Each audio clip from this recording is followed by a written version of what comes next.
تاثیر زعفران بر کاهش دردهای میگرنی. زعفران ادویه‌ای با خواص شگفت‌انگیز. سردردهای میگرنی خودتون رو با زعفران کنترل کنید. سلام به شما همراهان دوست داشتنی زعفرانیه. امیدوارم حالتون خوب باشه. همونطوری که میدونین خواص درمانی زعفران بیشماره و شامل درمان سردردهای میگرنی هم میشه. میگرن یکی از انواع سردرده که باعث دردهای شدید ضرباندار در یک طرف سر و بروز علائمی مثل حالت تهوع، استفراغ و حساسیت شدید به نور و صدا میشه.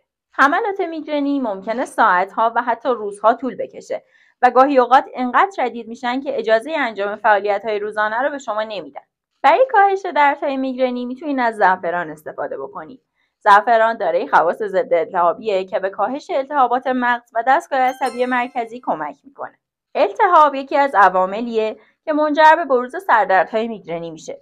شما میتونین با مصرف زعفران این التهاب رو کاهش بدین و شدت و فراوانی سردردهای میگرنی رو هم کم بکنین. زعفران حاوی ترکیباتی مثل کروسین و سافراناله که میتونن سطح سروتونین رو توی مغز بالا ببرن. پایین بودن سطح سروتونین یکی دیگه از عواملیه که منجر به بروز سردردهای میگرنی میشه. با افزایش سروتونین درد و تشنج‌های میگرنی کاهش پیدا میکنن. علاوه بر این آنتی اکسیدان‌هایی مثل کروسین از آسیب‌های سلولی و اکسیداتیو جلوگیری میکنه.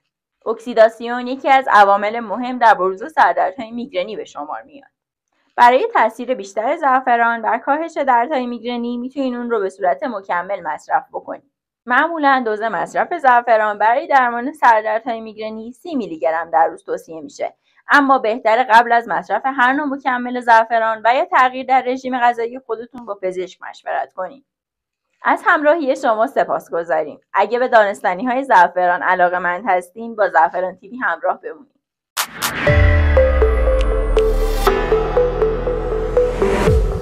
زعفرانیه، مرکز تخصصی زعفران و هدایای سازمانی و تبلیغاتی.